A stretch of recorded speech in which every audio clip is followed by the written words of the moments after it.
And now, the best 60-ish seconds of your week. As a preview of this week's Best 60 Seconds, I'm here in beautiful Champion, PA, on a gorgeous day at the PIOGA conference, the Pennsylvania Independent Oil and Gas Association, talking about the presidential contest of 2020. I got to tell you, Southwest Pennsylvania is all in for Donald J. Trump, as are the PIOGA folks.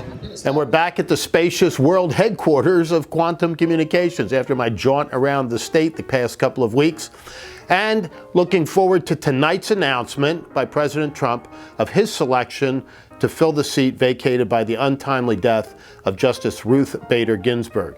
Justice Ginsburg, of course, was highly respected by all, even those who didn't agree with her on very much. And her friendship with fellow Associate Justice Antonin Scalia was legendary. Although they didn't agree on very much, they made sure that their differences were philosophical and never personal, and they really showed us a better way. Interestingly, they both died in the waning days of a president's term and during a presidential election, setting up some really emotional, high-pitched fights for the seat that was vacated.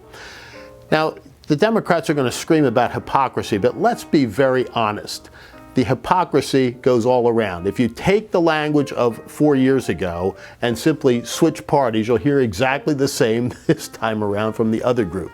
The fact of the matter is that nominations and subsequent confirmations are a political process. The founders set it up that way. And Article 2, Section 2, Clause 2, the Appointments Clause, makes it very clear that the president shall, not might or may, or if he feels like it or if somebody thinks it's a better idea, make the appointment, and then the Senate should act upon it. And it hasn't always been a long, dragged-out affair, as the Democrats are suggesting it should be.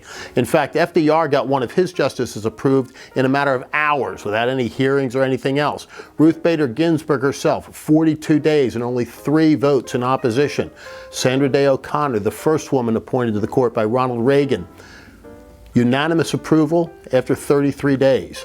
So the opportunity is there for relatively swift action, and President Trump will make the appointment of a woman, and let's see how that's handled by the Senate. I'm sitting in a chair which bears the seal of a certain university, which should give you some notion about who I'm rooting for, but stay tuned. President Trump will nominate a originalist, a textualist, somebody who believes that the Constitution says what it says, not what some politicians hope that it says.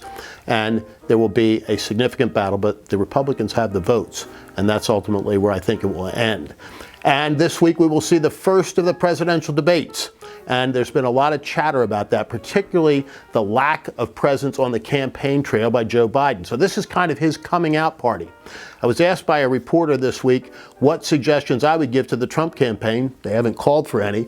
Were I advising them, as I have so many presidential candidates, on debate preparation? And I said really just 3 things. 1, like with Ronald Reagan, let Trump be Trump. But 2, temper it just a little bit. If he can look like he did with George Stephanopoulos, who was throwing nasty questions at him left and right the other night on ABC's quote-unquote town hall meeting, and come off that way, I think it will be to his great benefit, because he does not want to make Joe Biden a sympathetic figure. He's old, he's not able to speak very well at this point in his career, and so for Trump to be bashing him unrelentlessly, really, I don't think would work for him in the best way. I think the better play for President Trump will be to draw Joe Biden out on the issues. He doesn't want to talk about the issues, just like with the Supreme Court. He doesn't want to name who he would suggest.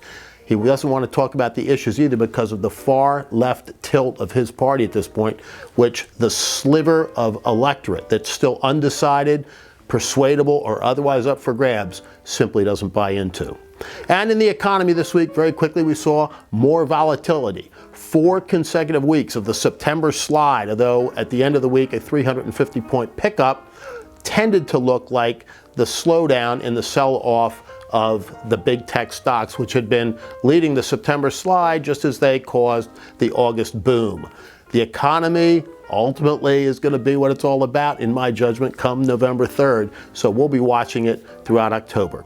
And finally, In addition to the passing of Justice Ruth Bader Ginsburg, whom the nation mourned, there was another sad death this week. Gale Sayers, one of the great stars of the gridiron, but also one of the greatest people God ever placed on the planet.